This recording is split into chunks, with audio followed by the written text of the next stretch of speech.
Oi, pessoal. Boa tarde. Vou só dar uns segundinhos para a gente confirmar que deu tudo certo, para a gente entrar tanto no Instagram, quanto no Facebook, tá bom? Enquanto isso, então, para quem não me conhece, eu sou a doutora Camila Vidal, sou uma das especialistas do Ceferp, e hoje a gente vai abordar um tema que é muito discutido, né? Que é muito, a gente recebe muitas dúvidas no consultório, nos nossos canais de comunicação, que é realmente a gravidez depois dos 35 anos. Né? Então, o que acontece? Por que pode diminuir essa chance? Quais são as dificuldades que a gente pode ter nesse momento e, principalmente, o que a gente pode fazer nessa fase também, né? E primeira coisa, então, para a gente entrar um pouquinho mais nesse assunto e entender tudo isso um pouquinho melhor, é a gente pensar o porquê é tão importante da gente falar sobre esse assunto agora. Muitas coisas, a gente vem passando por muitas mudanças, né? A nossa rotina é cada dia mais corrida, o nosso tempo é cada dia mais escasso, porque a gente tem que se dividir entre trabalho, enfim, né, e outras atividades, e muitas vezes faz parte, né, do planejamento a gente postergar a maternidade de carreira, seja por planejamentos de relacionamento, enfim, né, mas isso pode trazer repercussões, né, para nós e na nossa chance de gravidez no futuro, né, então, até pensando nisso, talvez alguns de vocês já saibam que a gente do Ceferp criou o Bikezoide, né, que é justamente uma campanha para a gente chamar atenção para essa interferência negativa que a fertilidade tem que a idade tem, perdão, na fertilidade dos casais, principalmente falando ali da idade da mulher, né? Então, a primeira parte, eu dividi hoje essa live em 3 partes principais para a gente conseguir entender todo esse assunto um pouquinho melhor. E a primeira parte é exatamente por que é mais difícil, né? O que acontece? E a primeira coisa que a gente precisa pensar nesse cenário, pessoal, é que independente da idade, engravidar nem sempre é fácil, né?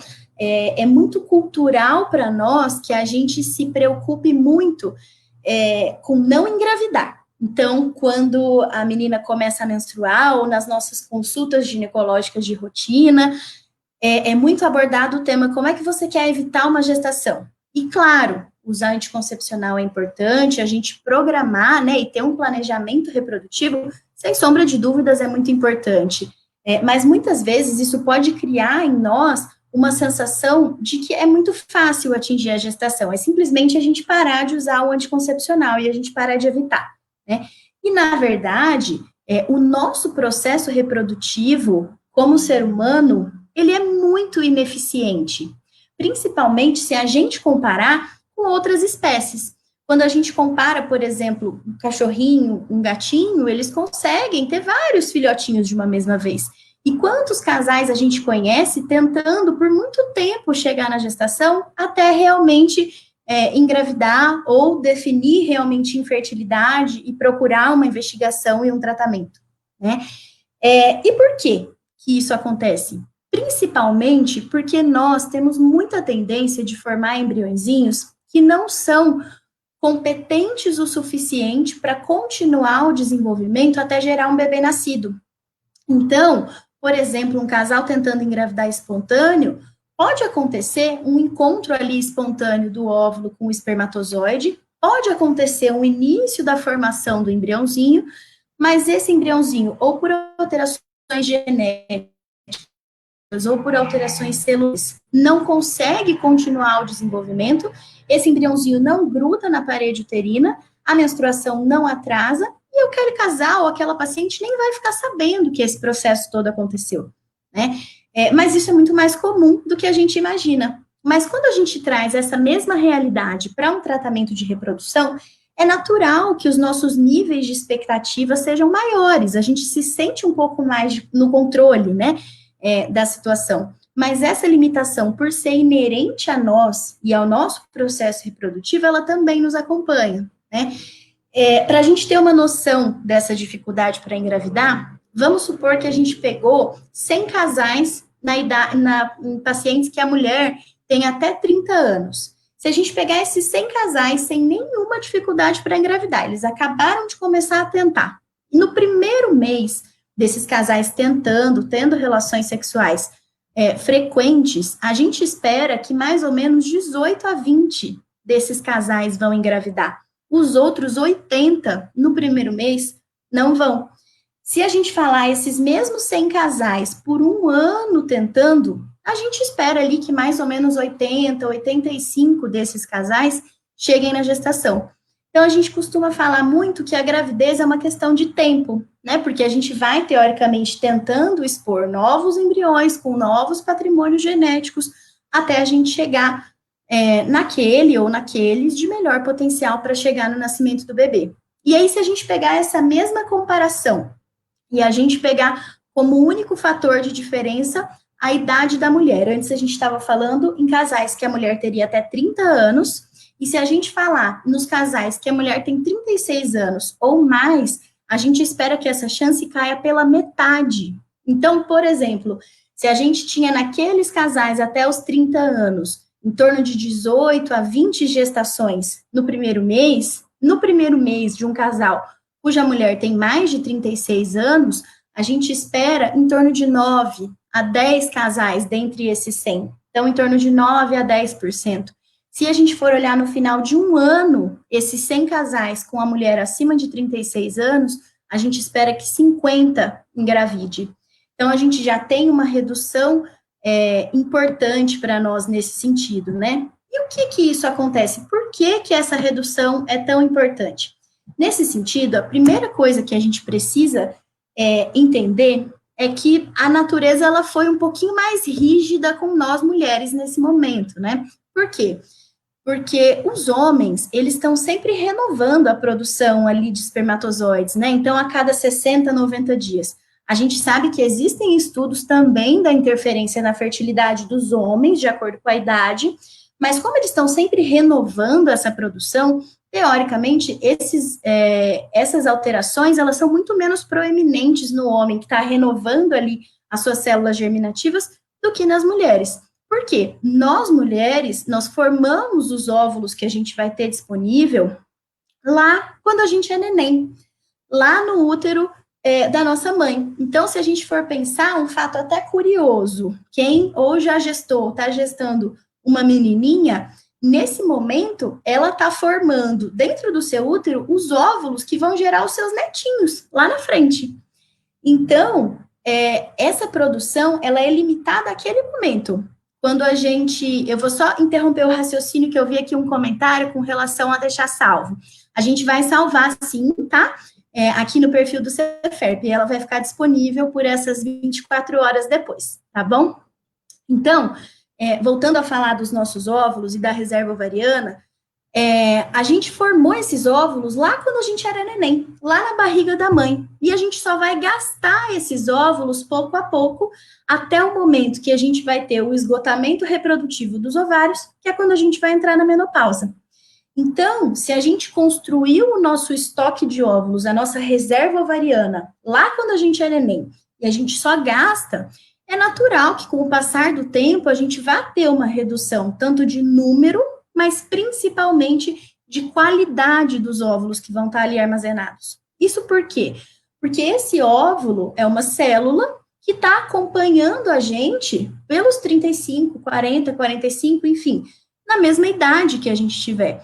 Né? E esse metabolismo celular, ele pode ser prejudicado nesse momento, com o passar do tempo também. Grande parte da interferência que a gente tem da idade, além de reduzir número de óvulos e qualidade dos óvulos do ponto de vista celular, a gente tem um impacto importante na genética. Então, os óvulos que vão ficando remanescentes, a proporção deles que tem alteração genética é muito maior. Por isso que a gente escuta muito falar que, quando a pessoa decide ter filhos mais tarde, principalmente a mulher, ela tem um risco maior de ter um bebezinho com alguma alteração. E isso é real, porque a proporção de óvulos que a gente tem alterada é maior, então a chance da gente formar um embriãozinho alterado, infelizmente, também é maior, tá? Por isso, é importante a gente conversar sobre isso e sobre essa redução, porque é muito comum que a gente entenda, a gente ouve muito as pessoas falarem assim, olha, eu fiz ultrassom, tá tudo bem, nos ovários não tem nenhuma alteração, eu menstruo todos os meses, então eu sou fértil.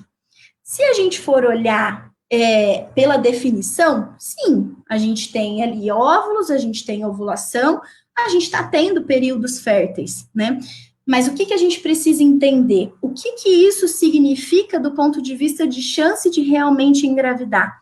Então, muitas vezes, não basta a gente ter uma avaliação anatomicamente normal, ou outras avaliações, e a gente esquecer que todos esses fatores também podem limitar a gente do ponto de vista de chances, tanto de gravidez espontânea, quanto de gravidez com algum tipo de tratamento, tá? Então, uma das primeiras mensagens que eu quero deixar para vocês que estão acompanhando a gente aqui nessa live é a importância da gente conhecer a reserva ovariana da mulher, independente da idade, tá?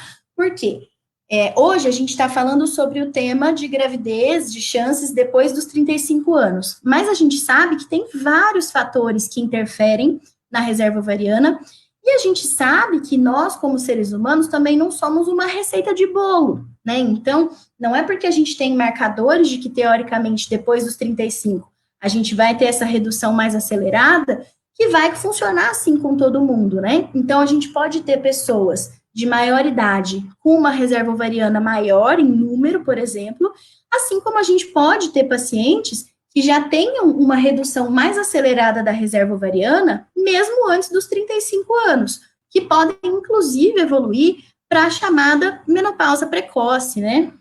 Ou a insuficiência ovariana prematura, que é o nome que normalmente nós médicos costumamos utilizar, um deles. Então, avaliar a reserva ovariana, a idade é um ótimo marcador, mas a gente precisa conhecer os outros marcadores também. Não vou me estender muito nessa avaliação de reserva ovariana, para a gente não fugir muito do tema da live, mas só para a gente fazer um apanhado geral do que a gente precisa. Normalmente, como a gente sabe, então, como é que está a minha reserva ovariana? A gente pode fazer um ultrassom e contar os folículos do ovário. Os folículos são aquelas bolinhas pretinhas que a gente vê no ovário, que teoricamente estão guardando os óvulos ali dentro. Então, quando a gente faz um ultrassom e conta esses folículos, normalmente no período logo que inicia a menstruação, a gente tem uma avaliação indireta da quantidade de óvulos, por assim dizer, disponíveis, e a gente consegue estimar a reserva ovariana. A gente pode também dosar o hormônio antimileriano, que é um hormônio produzido pela parede dos folículos. Então, resumidamente, quanto mais folículos, mais antimileriano, melhor a reserva ovariana, e a gente pode dosar o FSH em alguns casos também, tá? Então, a gente precisa procurar, além da idade, outros marcadores que sinalizem para nós como é que está a reserva ovariana da mulher nesse momento, tá? Todos esses marcadores, fazer ultrassom e contar folículo, dosar o antimileriano, são marcadores principalmente de quantidade, tá? Mas é importante dizer que o nosso principal marcador de qualidade ainda é a idade, tá?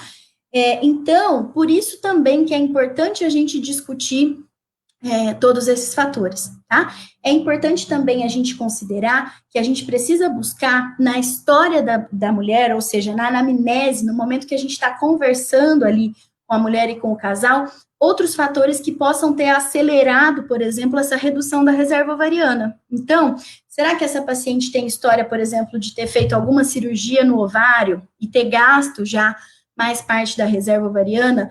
Ou que ela possa ter, por exemplo, um endometrioma, né? Então, um cisto ali de endometriose nos ovários, atrapalhando também o tecido ovariano saudável e sugerindo uma redução de reserva ovariana. Então, tudo isso a gente precisa pesquisar nesse momento, além do fator idade, tá?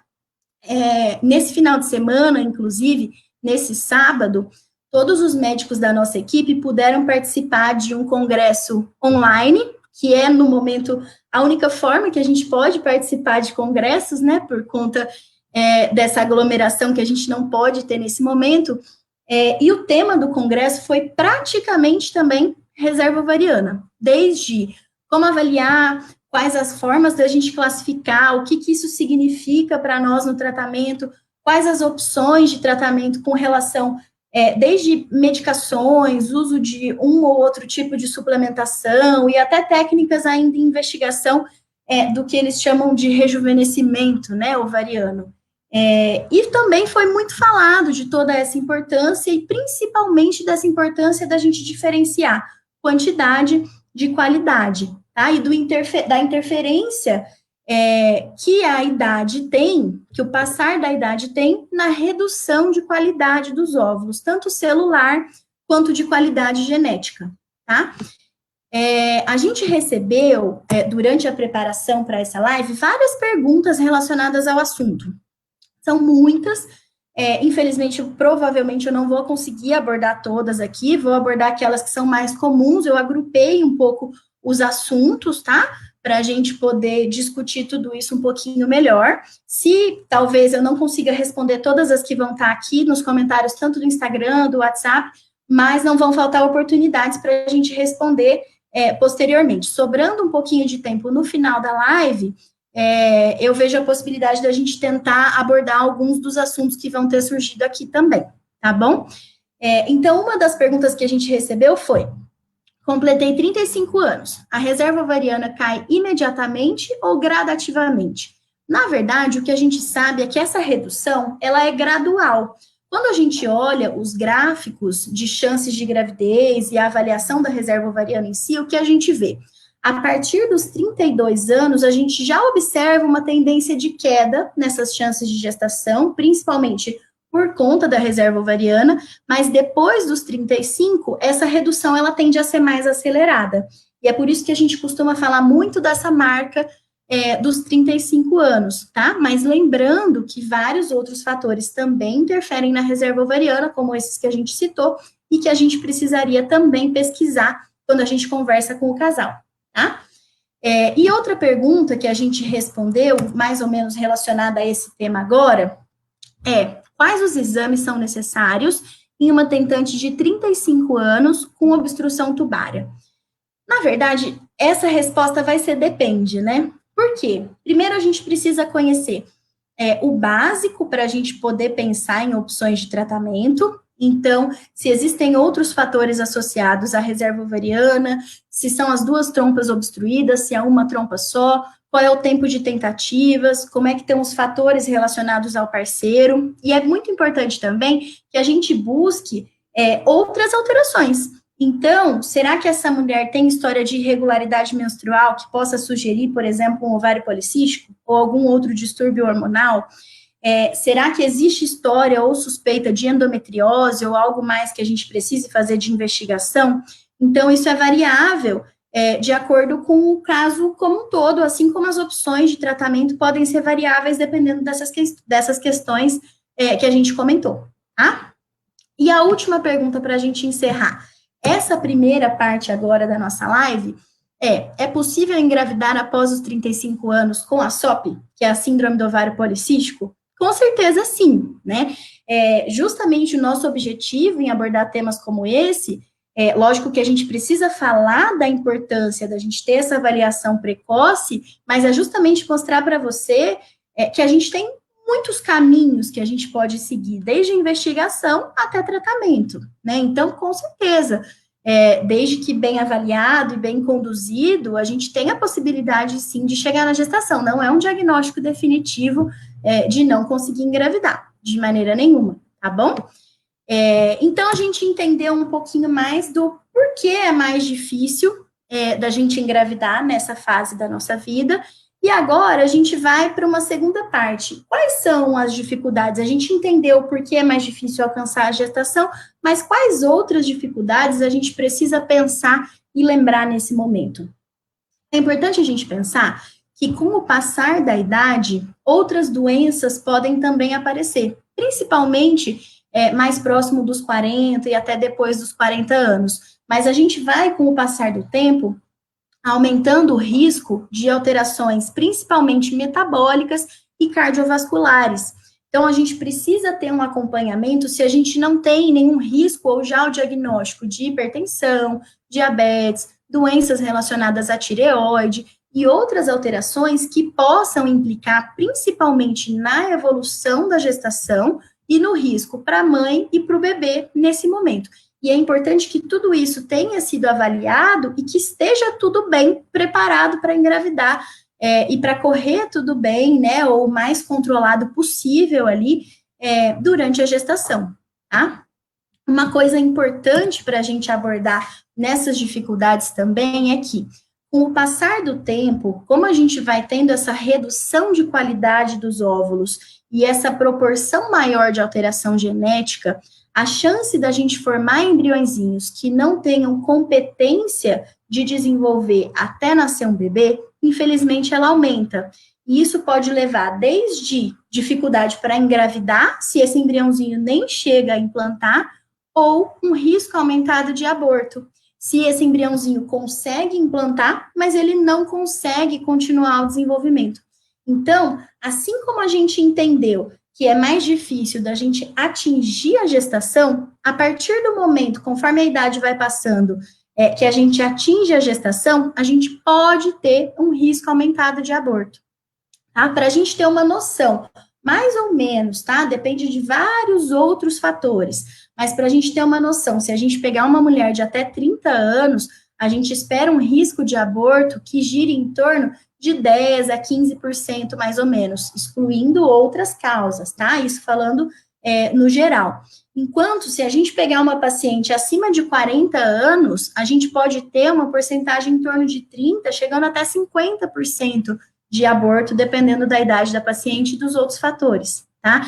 Então, a dificuldade da gente passar por esse momento e chegar com o nosso bebezinho no colo lá na frente, ela vem tanto da dificuldade da gente conseguir chegar na gestação, quanto da dificuldade dessa gestação evoluir, passar esse primeiro trimestre e chegar no nascimento de um bebezinho saudável lá na frente, tá? Uma ressalva muito importante que eu queria fazer nesse momento agora é que tudo isso que a gente fala com relação à idade é muito mais relacionado à idade do óvulo do que do útero, tá? E por que eu tô falando isso? Porque se a gente for pegar uma paciente que ou congelou óvulo previamente numa idade mais jovem, ou se a gente for pegar uma paciente que vai fazer tratamento com óvulos doados, a idade do óvulo nesse momento interfere muito mais para nós com relação às chances de sucesso e risco de aborto do que a idade do útero, tá? Lógico que com o passar do tempo, a gente tem o risco de algumas alterações uterinas, então a gente tem risco de ter mioma, e a gente precisa conhecer tudo isso antes da transferência. Mas o que a gente mais espera impacto é a idade do óvulo na formação do embriãozinho e na chance desse embriãozinho depois lá na frente vir a nascer, tá?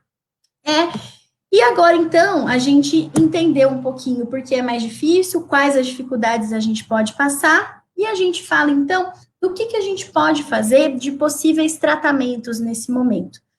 Primeira coisa para a gente pensar o ideal seria que a gente encomendasse, né, o bebezinho antes dos 35, preferencialmente antes dos 30, para a gente tentar evitar todo esse impacto. Porém, a gente sabe que não é tão simples assim, com todas essas mudanças que a nossa vida vem sofrendo, né?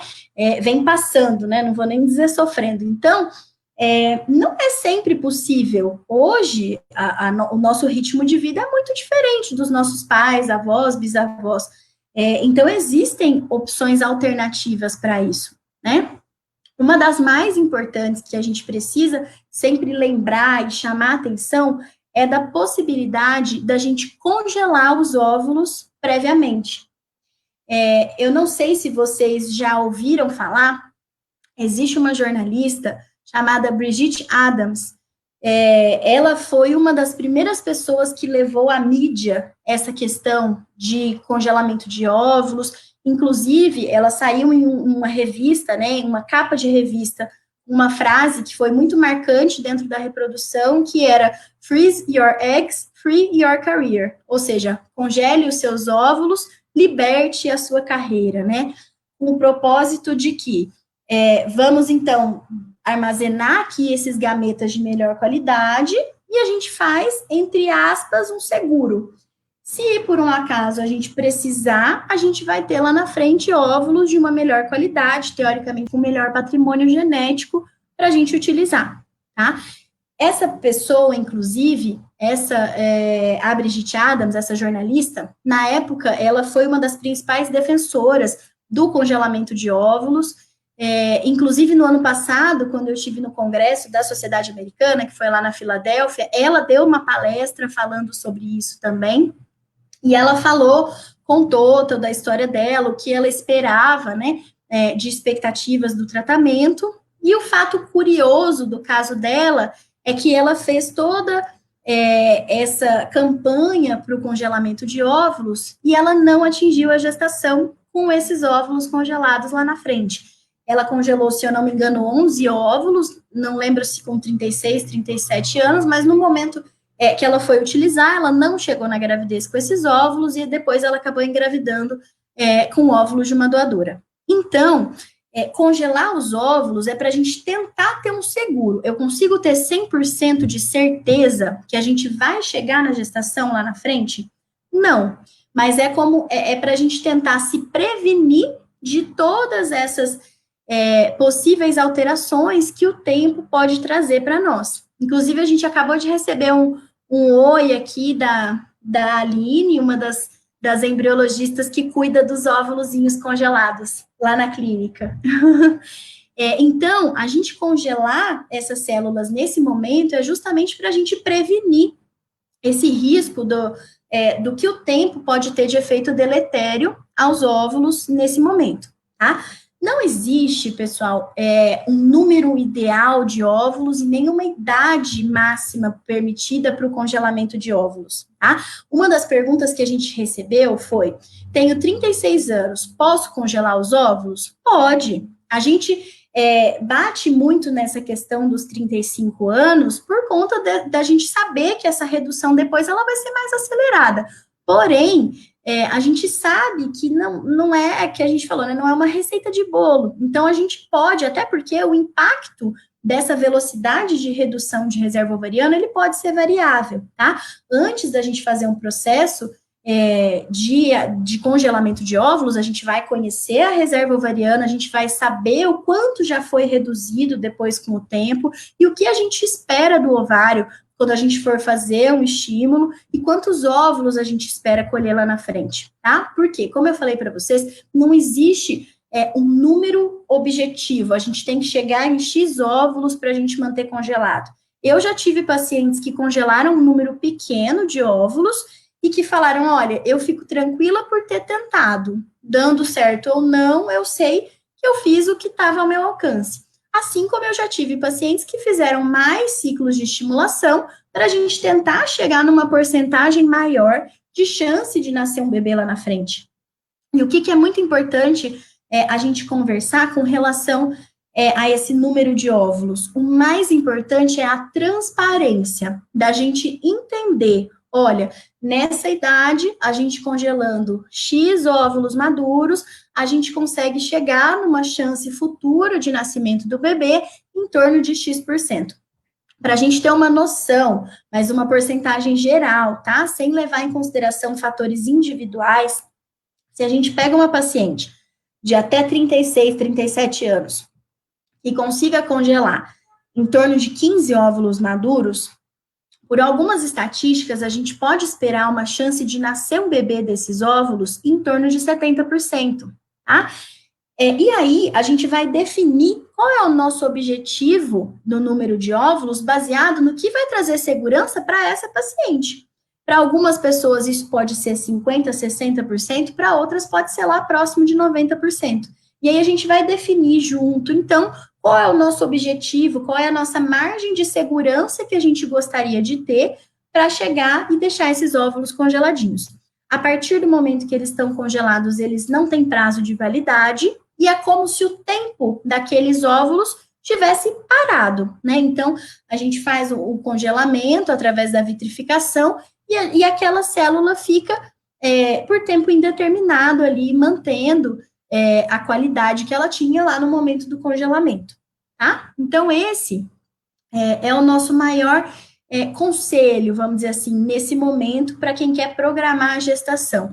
Agora, e se a gente já passou dessa fase? A gente já está agora, ou depois dos 35 anos, ou a gente já está realmente tentando engravidar, a gente já teve um diagnóstico de infertilidade e não congelou óvulos antes. E agora, o que a gente pode fazer com relação a opções de tratamento? Quando a gente fala nos tratamentos especificamente voltados, né, para a infertilidade, teoricamente, a gente pode partir tanto para tratamentos de baixa complexidade, quanto tratamentos de alta complexidade. Ou seja, a gente pode fazer tanto tratamentos mais simples, nos quais o nosso objetivo seja facilitar o encontro do óvulo com o espermatozoide dentro do organismo da mulher, assim como a gente pode fazer tratamentos de alta complexidade. Então, a gente vai buscar o óvulo, selecionar os espermatozoides, formar os embriõezinhos no laboratório e, a partir dali, colocar dentro do útero da mulher. A indicação de partir para um ou outro tratamento depende muito do contexto geral do casal, do tempo de tentativas, a reserva ovariana, como é que estão as trompas, os fatores relacionados ao sêmen e a idade da mulher, tá? Não é uma regra, mas normalmente quando a gente tem uma idade superior a 35 anos, a gente tende a pensar em tratamentos de alta complexidade, tá? Não é, mais uma vez, não é uma regra e não tem como a gente falar qual é a melhor indicação para cada caso, sem a gente avaliar o caso como um todo, tá? Porém, por que a gente pensa principalmente com relação à alta complexidade?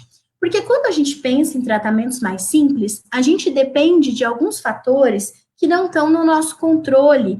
Então, são tratamentos que, quando bem indicados, eles têm sim boas chances de sucesso, mas a gente se baseia principalmente em chances cumulativas, ou seja, a gente se baseia principalmente em chances depois de 3, 4, 6 ciclos de tratamento em alguns casos. Então, optar por tratamentos de baixa complexidade pode significar optar por pensar em médio a longo prazo para o nascimento do bebê. E aí a gente precisa pensar se isso se adapta à nossa realidade nesse momento. Será que todos esses outros fatores me permitem aguardar mais tempo? Inclusive, o grau de expectativa. A gente sabe que é extremamente desgastante passar da porta para dentro de um tratamento, né, de uma clínica. Então, tudo isso precisa ser levado em consideração individualmente, tá? Inclusive, isso que a gente está conversando é a resposta para uma pergunta que a gente recebeu, que foi assim, sobre a reserva ovariana e inseminação artificial. Então, eu imagino que o que a pessoa quer perguntar é no sentido assim, tem alguma reserva que indique fazer ou não fazer a inseminação, partir para um ou para outro tipo de tratamento? Teoricamente, baseado só nesses dois fatores, não. Mas para a gente definir se a gente tem condições de fazer uma inseminação, a gente precisa conhecer todos os outros fatores também. Porém, sempre que a gente já tem uma suspeita ou um diagnóstico de uma reserva ovariana reduzida, precisa ficar uma luzinha de alerta aqui para nós, de que a gente precisa otimizar o cenário e o potencial reprodutivo desse casal. Então, as chances precisam ser discutidas individualmente, se esse realmente seria ou não o melhor tratamento, ou se você partiria já para um tratamento de fertilização, ou o que vai ser proposto pelo médico na sua avaliação individualizada depois, tá? Então, isso falando um pouquinho dos tratamentos de baixa complexidade, e a gente pode também partir para um tratamento de fertilização in vitro, né? Dentre dentro do tratamento da fertilização in vitro, é importante que a gente converse um pouquinho sobre essa questão da interferência da idade, porque quando a gente fala em interferência da idade nos tipos de tratamento, nas chances de sucesso, a gente está falando principalmente do ponto de vista de reserva ovariana, né? E do quanto essa reserva pode limitar ali a resposta do ovário à estimulação e o número de óvulos conseguidos, né, lá na frente para formar os embriõezinhos. Hoje, existem muitas substâncias que são mencionadas na literatura para tentar interferir na reserva ovariana beneficamente, mas ainda não existe um consenso, tá? Então, existem estudos citando o uso de medicações androgênicas, né, que são hormônios, né, androgênios. Existem estudos citando a coenzima Q10 como uma medicação para tentar atuar principalmente ali na função mitocondrial, né, então, que a gente falou um pouquinho mais cedo, que interfere também na qualidade desses óvulos. Existem estudos citando diferentes tipos de protocolos de estimulação, para tentar uma resposta diferente, né, nessas pacientes, mas a gente ainda não tem um único consenso sobre o assunto, tá? Então, é importante que antes de se decidir fazer um ou outro caminho, usar uma ou outra medicação, seja feita uma análise individualizada do caso e seja discutido os reais benefícios daquela medicação ou daquele esquema de tratamento proposto, tá? Ainda uma particularidade da fertilização nos cenários em que a gente possa ter limitações pela idade avançada, principalmente depois dos 40 anos, uma coisa importante da gente lembrar a gente falou um pouquinho mais cedo que a gente pode ter aumento de chance de alterações genéticas, né? Então, quando a gente faz um tratamento de fertilização convencional, olhando os embriõezinhos no microscópio, a gente não consegue, só pela visualização no microscópio, saber a carga genética desses embriões, tá? Mas se a gente tem algum cenário que sugira para nós esse maior risco de alteração, como, por exemplo, a idade da mulher, ou história de alguma doença na família que a gente precise pesquisar, ou história de alguma doença nela que seja detectada por algum outro exame, a gente pode discutir, estudar geneticamente os embriõezinhos antes da transferência. Então, a gente fazer uma biópsia, retirar algumas célulazinhas desse embriãozinho, mandar essas células para um estudo e, a partir daí, selecionar embriõezinhos saudáveis para a transferência. E, com isso, agregar segurança ao tratamento nesse momento, tá? Não é obrigatório que a gente faça, não existe uma idade corte para que a gente fale, a partir daqui a gente tem a obrigação de fazer, mas faz parte da discussão individualizada com cada paciente ou com cada casal, a gente levantar riscos de alterações, riscos de aborto e colocar na nossa balança ali de custo-benefício a realização do estudo genético. Tá? A gente sabe que uma das principais causas de aborto são alterações genéticas no embriãozinho. Então, teoricamente, quando a gente tem um estudo genético, a gente tenta afastar uma importante causa de alteração, de aborto, né, de não evolução da gestação. A gente não consegue garantir, a gente não consegue afastar 100%, até porque a gente sabe que existem outras causas, né, envolvidas, né, que podem também levar a um aborto, mas, basicamente, quando a gente faz um estudo genético, o que a gente espera é tentar diminuir o número de transferências embrionárias, porque a gente conhece mais os embriões antes da transferência. Como a gente tem menos transferências, a gente espera ter menos testes de gravidez negativo e a gente espera taxas menores de aborto, já que a gente excluiu um importante fator, que seria o fator genético nesse momento, tá? Algumas perguntas que a gente recebeu nas nossas caixinhas de perguntas diretamente relacionadas, né, à fertilização. Uma delas foi uma mulher de 45 anos e um antimileriano de 0,89. Teria chance com óvulos próprios na FIV?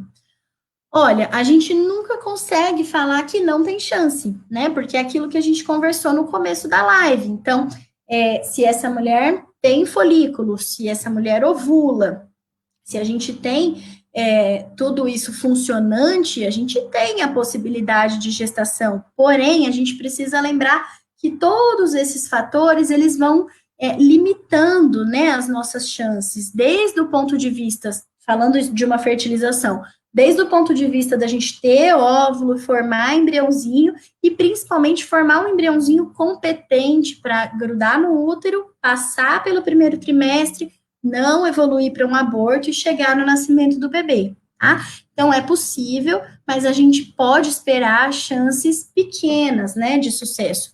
Para ter uma noção um pouquinho melhor com relação à porcentagem, aí a gente precisaria de uma avaliação um pouquinho mais ampla, né, de tudo isso, dos outros fatores que poderiam também estar associados com relação às chances de sucesso, tá? Mas falando também com relação à idade, a gente recebeu uma outra pergunta. Tenho 45 anos. Vocês fazem tratamentos com sêmen de doador nessa idade? Na verdade, não existe um limite de idade relacionado a usar ou não o sêmen do parceiro ou sêmen de doador, caso seja necessário, tá? Assim como não existe o limite de idade para a gente falar no tratamento da mulher. A gente sempre tem que ficar atento que, com o passar do tempo, a gente pode ter risco aumentado de algumas alterações. A recomendação do Conselho Federal de Medicina é que a gente tenha mais cautela ainda, avaliando caso a caso, principalmente depois dos 50 anos, tá? Então, tudo isso precisa ser lembrado e conversado, explicado e investigado também antes desse processo de tratamento, tá? Outra pergunta relacionada à fertilização foi: quanto tempo com o tratamento de fertilização in vitro posso engravidar? Bom, teoricamente, desde a primeira tentativa, né? A gente sabe que, inclusive, tem um texto sobre isso no nosso blog, que é muito interessante, que é justamente para a gente saber se é possível engravidar logo numa primeira tentativa em um tratamento de fertilização, né? Então, a gente entende, né, todas essas limitações, mas uma parcela dos casais já logo de cara vão emplacar realmente o nascimento do ou dos bebezinhos, né? Então, é possível sim. Lógico que a gente precisa conhecer os outros fatores que podem também atrapalhar, né? Mas é possível que a gente chegue na gravidez logo na primeira tentativa, na primeira transferência dos embriõezinhos ou do embriãozinho, tá? Uma outra pergunta. Quero muito ser mãe de gêmeos, tenho 41 anos. É possível? Bom, é possível. Com relação à possibilidade, é basicamente o que a gente discutiu até agora, de todos os fatores que podem interferir, que precisariam ser também avaliados, tá? Para a gente falar em chances mais específicas. Mas eu quero aproveitar essa pergunta para a gente falar de um outro gancho também dentro dos tratamentos de fertilização, que é uma dúvida que a gente recebeu e recebe com frequência, que é essa questão: quero ter gêmeos, né? Então, quando a gente faz a fertilização, a gente consegue saber que vão ser gêmeos?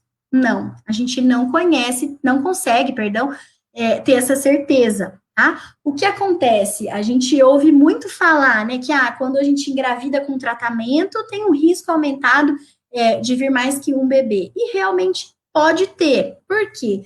Porque quando a gente faz um tratamento de fertilização, a gente pode colocar mais que um embrião dentro do útero, e pode acontecer de cada embriãozinho desse achar o seu espacinho aí dentro e virarem 2 bebês, por exemplo, né?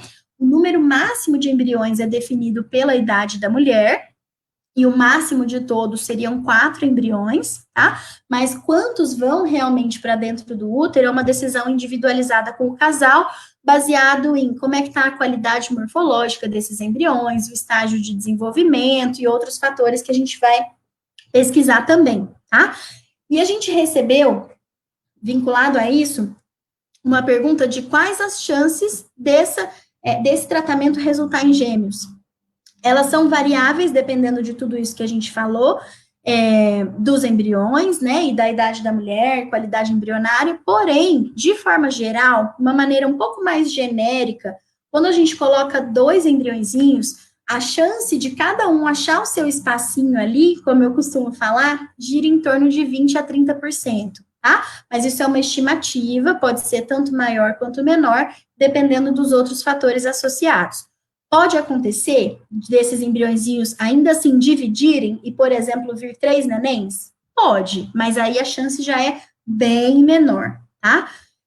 Então, normalmente é mais ou menos essa porcentagem que a gente se baseia. Então, a gente não consegue ter certeza, não é porque a gente colocou 2 embriõezinhos ali, que a gente tem certeza que vão vir 2 bebês. Lógico que quanto mais informação a gente tem desse embriãozinho, quanto melhor ele se mostrou em laboratório, maior a gente espera que seja o potencial dele de implantar, e se a gente colocar 2 desse jeito, maior a gente espera que seja o potencial de virem 2 bebês, né? Mas não é uma certeza, e a certeza que a gente tem nesse momento é só lá quando a gente faz o ultrassom, realmente ouve o coraçãozinho e consegue visualizar os embriões, saquinho gestacional, e esses que a gente posta um pouquinho para vocês comemorarem aqui com a gente também.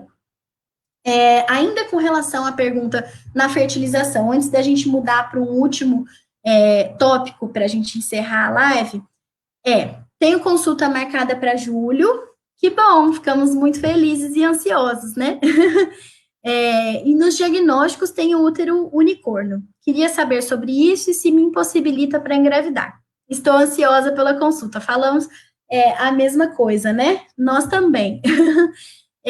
Não é um impeditivo para a gestação, tá? Não vou entrar muito no assunto, inclusive a gente até pode, se vocês se interessarem também, em um segundo momento, fazer uma live sobre alterações uterinas, sobre essas malformações, né, e o que a gente pode esperar de repercussão, né, mas não significa que é impossível de engravidar. A gente precisa ficar atento, minimizar o risco de vir mais de um bebê, tá?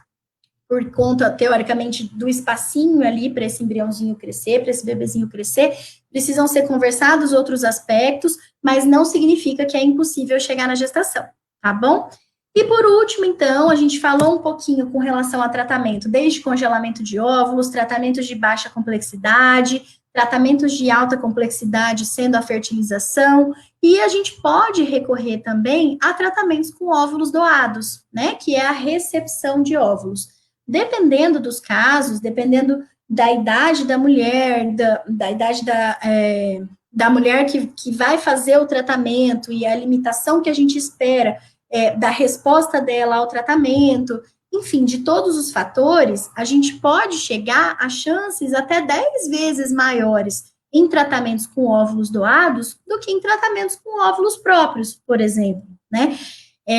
Então, é uma possibilidade também para a gente recorrer, principalmente nos casos que a gente já tenha tentado estimular o ovário, por exemplo, sem sucesso, ou que a gente tenha diagnóstico de falhas de implantação em que a gente não consiga outras estratégias, já em pacientes com idade avançada ou com baixa reserva ovariana, por exemplo, tá? As doadoras podem ter, porque a gente recebeu, já vou até linkar uma outra pergunta, a gente recebeu uma pergunta de até que idade posso ser doadora de óvulos e o que preciso fazer para ser chamada para o procedimento. Tenho 32 anos e um antimileriano de 15. Teoricamente, para a pessoa ser doadora, a gente segue as normas estabelecidas pelo Conselho Federal de Medicina. Então, essa paciente, ela pode ter no máximo até 35 anos, sem história de nenhuma doença infecciosa, sem história de nenhuma doença genética, nem nela, nem na família, tá? E o ideal é que a gente tenha realmente uma avaliação de reserva ovariana, tá? Sugerindo uma boa contagem de folículos para que a gente espere um bom potencial de resposta à estimulação para poder, lá na frente, doar esses óvulos ou parte desses óvulos também, dependendo de qual for o seu objetivo no tratamento de doação, ou uma doação voluntária, ou uma doação compartilhada, tá? No Ceferp, a gente tem um programa, que é o programa Sonhar Juntos, né, que existe a possibilidade de você fazer um cadastro no site para a gente entrar em contato, para conversar e agendar uma consulta realmente para avaliar a possibilidade de seguir com a doação de óvulos também, tá? E normalmente, nas clínicas, tudo se inicia, né, por uma avaliação da paciente ou do casal, e saber se realmente esse vai ser o tratamento mais indicado através da fertilização e se tem a possibilidade de doação de óvulos, tá? E, só para finalizar, então, uma última pergunta que a gente recebeu, que é quando vale a pena tentar a FIV com óvulos doados? Então, tudo depende também, né? Nesse congresso em que a gente nesse congresso em que a gente assistiu às palestras sobre tudo isso, esse também foi tema de palestra, que é até quando tentar, né? E a mensagem principal é que essa decisão, ela tem que ser individualizada e ela tem que ser muito bem conversada, né? Com cada paciente, com cada casal, porque envolve questões muito pessoais e muito particulares de cada um, né? Então, o que às vezes tem mais peso para uma pessoa pode não ter para outra, o nível de interpretação e de aceitação pode variar, tá? Não existe um corte nem de idade, nem de reserva ovariana nesse sentido, tá? O que é importante é que a gente tenha uma avaliação muito transparente do ponto de vista de chances de sucesso, com um ou com outro tipo de tratamento, e o que isso pode significar para nós de tempo, né, de desgaste nessa jornada até a gente chegar no nascimento do bebezinho, tá? Lembrando também que em alguns casos a gente já faz um tratamento, né, com óvulos doados, como, por exemplo, em casais homoafetivos masculinos, em que a gente usa óvulos de doadora anônima para formar um embriãozinho para transferir depois em um útero de substituição, tá bom? Bom, a gente até recebeu algumas perguntas, mas para não ficar muito extenso agora o conteúdo dessa live, a gente vai, em um segundo momento, respondendo todas elas e entrando em contato em outras lives por aqui para tirar essas e outras dúvidas também, tá bom? A mensagem que eu queria deixar no final de tudo isso que a gente conversou, de interferência da idade, é que o mais importante é que a gente conheça realmente o nosso potencial reprodutivo, né? Que a gente conheça a nossa reserva ovariana, tá? Como eu falei no início, é muito comum a gente discutir evitar a gravidez e anticoncepção, mas ainda vem crescendo um pouco mais devagar, mas vem crescendo a preocupação com o planejamento reprodutivo, né? Então, é conversar mesmo com o seu ginecologista de confiança ou com um especialista em reprodução sobre qual é o seu desejo de gestação no futuro, né? Para a gente tentar se precaver nisso através do congelamento de óvulos. E caso você não tenha feito congelamento de óvulos, não significa que a gente ter passado de uma X idade, seja 35 anos ou outra idade, não significa que a gente não possa chegar na gestação, de maneira nenhuma. A gente conversou aqui sobre várias questões que podem ser abordadas também, tá? Então, a gente tem muito caminho para chegar, assim, no nascimento do bebê, tá bom? Muito obrigada pela participação de todos vocês. Desculpa não ter conseguido responder todas as perguntas, é que a gente tenta abordar ali ao máximo o assunto, mas não vão faltar oportunidades da gente conversar mais vezes por aqui, tá bom? Um abraço, pessoal.